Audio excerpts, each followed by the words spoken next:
siwezi kuisemea tume ni kitu gani kilifanyika baada ya hapo, lakini wanasema ratiba ya uchaguzi ilikuwa imekaribia.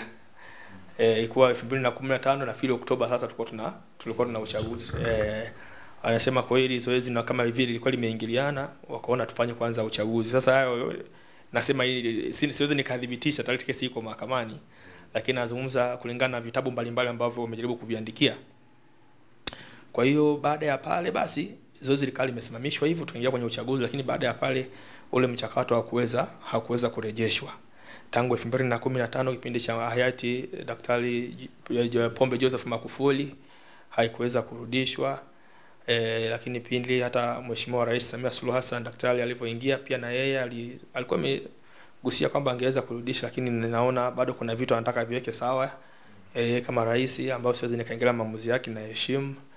Kwa hiyo hapo ndio kuna mkwamo mpaka sasa. Kwa hiyo mwaka 2015 mpaka leo 25 kuna mkwamo ambao haujulikani utaisha lini, wa namna ambavyo tunaweza tukapata katiba mpya kama taifa. Hapo umezungumza vizuri kwamba tukijaribu kurejea kwa rais wa awamu ya 4 kwa maana ya Jakaya Mrisho Kikwete aliwahi kugusia hicho swala la katiba, lakini aliyemfuata kwa maana mrithi wake hayati JPM John Pombe Joseph Magufuli katika kampeni zake na katika uongozi wake hakuwahi kulizungumzia swala kabisa la katiba. Ili baada ya yeye kuondoka ndio limekuja tena. Unadhani kama labda lina maana kwa sababu ya aliyelianzisha kwamba aliachia madaraka kaingia mwingine aliyeingia hakutaka kuliendeleza lile, haoni kama vile kuna ukakasi wa kuweza kuirudisha tena upya? Kwanza ifahamike tu kwamba wakati mwingine tunasema ni utashi wa rais aliyeko madarakani kama alivyozungumza kusaidia mchakato wa upatikanaji wa katiba mpya, kwamba rais bado ana nguvu yake kwa mujibu wa katiba yetu ya Tanzania ya sasa hivi tulionayo. Na kweli kipindi cha Mheshimiwa Dr. Joseph Pombe Magufuli amefanya kazi kubwa kwa taifa letu. Amekuwa mpiganaji mkubwa sana wakati tunapata maendeleo na nini, lakini kwa kweli kwenye swala la katiba mpya of course kama alikuwa anazungumza mwenyewe kwamba haikuwa sehemu ya sera zake. Kwa hiyo kinachoangaliwa hapa sio kwamba ilikuwa sehemu ya sera yake au sera ya nani. Tayari ule mchakato ulishaanzishwa kwa mujibu wa sheria. Rais hata kama alikuwa Mheshimiwa hayati Pombe Magufuli au hata Samia, anapoingia madarakani huwa anaapa kwamba atalinda katiba ya nchi pamoja na sheria za nchi kwa ujumla. Unaposema kwamba unalinda katiba ya nchi ni pamoja na kuheshimu sheria zote ambazo ziko za nchi ambazo zimeundwa. Sasa tunajuaje kama unaheshimu katiba pamoja na sheria? Yale ambayo sheria imeelekeza unatakiwa uyatekeleze kama jinsi yalivyo. Sasa siwezi nikamlaumu hayati Dr. John Pombe Magufuli wala siwezi nikamlaumu rais wetu Dr. Samia Suluhu Hassan. Kwa nini siwezi nikawalaumu? Kwa sababu hao ni viongozi wakubwa na yako majukumu mengi ambao wanakutana nayo, lakini zaidi watu ambao na walaumu ni tume ya uchaguzi. Ndio maana ndio nimewashtaki hapa mahakamani, kwa sababu hao ndio walipewa jukumu la kusimamia, sio rais. Wala wao ndio walipewa jukumu la kuhakikisha kwamba hatua mizi zote zimeshakamilika. Kwa hiyo hatua kwenda kupiga tu kura za maoni. Sasa tume ndio tunatakiwa tuwabane hao, nyinyi mlishindwa, kwa nini mlishindwa kutekeleza?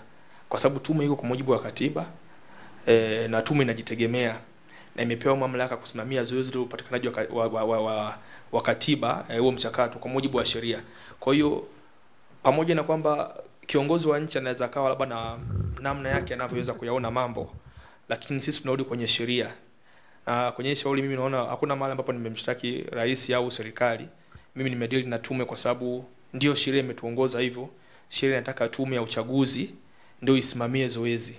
Na serikali ilishafanya kwa kipindi chake awamu ya 4 ya Jakaya Mrisho Kikwete, rais wa Jamhuri ya Muungano mstaafu, alifanya vitu vingi sana na gharama nyingi zilitumika za wananchi, nyingi sana. Kwa upande wa serikali mzigo wao waliumaliza. Aliyepaswa kukamilisha ile zoezi alikuwa ni tume ya uchaguzi. Kwa hiyo mimi kuhusiana na marais mimi siwezi nikatia neno lolote, kwa sababu bado hiyo taasisi ya tume kwa mujibu wa katiba ni taasisi inayojitegemea, iko independent. Na swala kusimamia upatikanaji wa katiba mpya ilikuwa ni la kwao. Na hata tume leo ikisema jamaa kwanza sasa hivi sisi tunasimama zoezi la uchaguzi, tunataka kwanza tupate katiba mpya. Serikali haiwezi kaingilia kwa sababu tume ipo kwa mujibu wa katiba, kama vile rais ofisi yake ilivyo kwa mujibu wa katiba. Sasa hii mivutano ambayo tunaiona kama vile tume yenyewe kama vile haitaki kufanya wajibu wake wakati mwingine, ndio maana tumekuja mahakamani. Sasa mahakama iangalie mchakato ulioanzishwa kwa mujibu wa sheria, na kama ulikuwa kwa mujibu wa sheria, je, tume ilikuwa inayo mamlaka kutekeleza utaratibu ambao umeshawekwa hapo mwanzo? Na kama ilikuwa ina mamlaka, ina wajibu wa kutekeleza hiyo sheria, basi itekeleze, iamuriwe sasa hivi itekeleze kabla tujaingia kwenye uchaguzi. Kwa sababu kama tutaingia kwenye uchaguzi tena, hofu yangu ni moja tu kwamba mtu anaweza kaingia kakati na pale juu akapuuza swala la upatikanaji wa katiba mpya. Ni akape na taratibu zake au na namna ambavyo anatazama mambo. Maana kaja na sera zingine tofauti na hizi ambazo mmekuwa mkizima. Ndio, kwa sababu kila kiongozi anayegombea anaruhusiwa kuja na sera zake. Uwezo kumpangia wewe mgombea uje na sera hii. Kwa hiyo anaanza kaja na sera zake, akasimamia sera zake. Lakini hili takwa la katiba mpya sio swala la kisera, ni swala ambalo liko kisheria tayari. Ziko sheria ambazo zinaongoza hili jambo. Pangekuwa kama hamna sheria, basi tungekosa hata namna ya kuimove mahakama kuja kuiambia mahakama ifanye kitu fulani au itoe tafasiri fulani. Lakini ni swala ambalo tayari lipo kisheria. Haya madai ya wananchi yapo kwa mujibu wa sheria. Swala kupatikanaje katiba au mchakato ulianzishwa kwa mujibu wa sheria. Kwa hiyo ili kuzuia huu mchakato usiendelee, maana yake zile sheria zifutwe, maana yake. Zikifutwa sio okay, lakini as long as bado zile sheria bado zipo, bado mtu anaweza akagonga hodi kwenye mlango ya mahakama na kudai hizo sheria ziweze kutekelezwa. Lakini miongoni mwa mambo nazungumza ni kwamba hata ule usimamishwaji wa mchakato wa upatikanaji wa katiba mpya au kuhusisha wananchi. Wananchi wameona tu zoezi limekwama. Hakuna mahali ambapo tume ya uchaguzi iliwaambia wananchi kwamba jamani, tumesimamisha zoezi la uchaguzi kwa sababu kuna 1 2 3. Hapana, taarifa iliyotokea. Sasa hiyo ni kinyume na katiba. Kila mwananchi ana haki ya kuweza kuhabarishwa mambo yote ya nchi yanayoendelea, yanayogusa maisha yake, yanayogusa taifa lake. Tume ya uchaguzi haijafanya hivyo. Kwa hiyo hizo pia ni miongoni mwa hoja ambazo tunazilalamikia, ambazo pia ziko mahakamani. Kwa mahakama itaamua. Mahakama sasa hivi ndio inao mamlaka ya mwisho kutegua kitendawili hichi tulicho nacho kama taifa. Bwana, umezungumza vizuri, lakini tulikuwa tunataka tufahamu kwamba toka 95 pale ukianza kwanza kwenye chaguzi nyingi zilizoanza kufanyika kwa marais wote 6 ambao isipokuwa tuseme marais 5 ambao wamefanywa uchaguzi zimefanyika, wananchi wamekuwa wakipiga kura kama kawaida na mshindi alikuwa anapatikana, wanatangaza kwamba hasa hii kashikashi sasa hivi ambayo imeibuka kwamba ya kutaka katiba mpya kwenye tume ya uchaguzi, labda yamkini kwa mwananchi ambaye yuko chini labda angetamani kuifahamu kasa kipengele kinachopigiwa kelele hasa ni kipi? Kipengele ambacho kinapigiwa, kwanza ifahamike tu kwamba tangu mwaka 1992 kama taifa tuliingia kwenye mfumo wa vyama vingi. Kwenye mfumo wa vyama vingi, lakini katiba tulikuwa nayo ni hiyo moja. Kwa hiyo kuna vitu tu vilibadilishwa.